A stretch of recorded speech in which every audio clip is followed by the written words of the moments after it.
And I'm tired of listening to these people say how safe it was before we got here. It was unsafe. It was horrible. And Mayor Bowser better get her act straight or she won't be mayor very long, because we'll take it over with the federal government running like it's supposed to be run. The numbers were horrible. It was a crime-infested rat hole. And they do have a lot of rats. We're getting rid of them, too.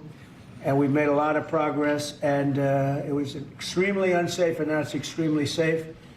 We had virtually no crime. The number was down 87%, and I'm trying to figure out where was the 13%, because I don't think it existed.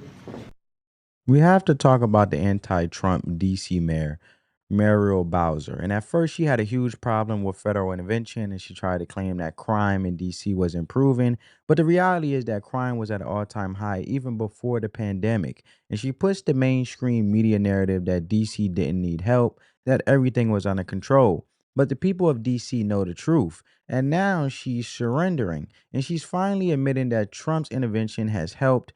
Citizens aren't dying like they were, and carjackings are way down. And you got to see what she says on camera, because it's a wild shift, but this is exactly what Trump does. He forces them to admit that his policies work. Check it out.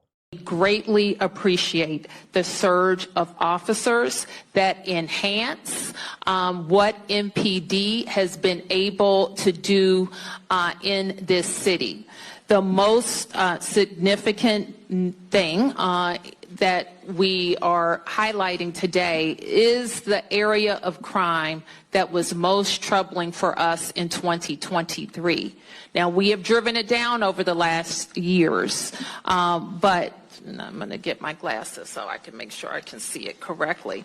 But for carjackings, the difference between this period, this 20-day period of this federal surge and last year represents a 87% reduction in carjackings in Washington, D.C. We know that when carjackings go down, when the use of gun goes down, when homicide or robbery go down, neighborhoods feel safer and are safer. So this surge has been important to us for that reason.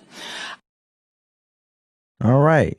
So fewer gun crimes, fewer homicides, and extreme reduction in carjackings. Those are her words, and she's not talking about a small dip, because during the 20-day period of the federal surge, carjackings plummeted by 87% compared to the same time last year. And this was from a press conference where she had to face the facts.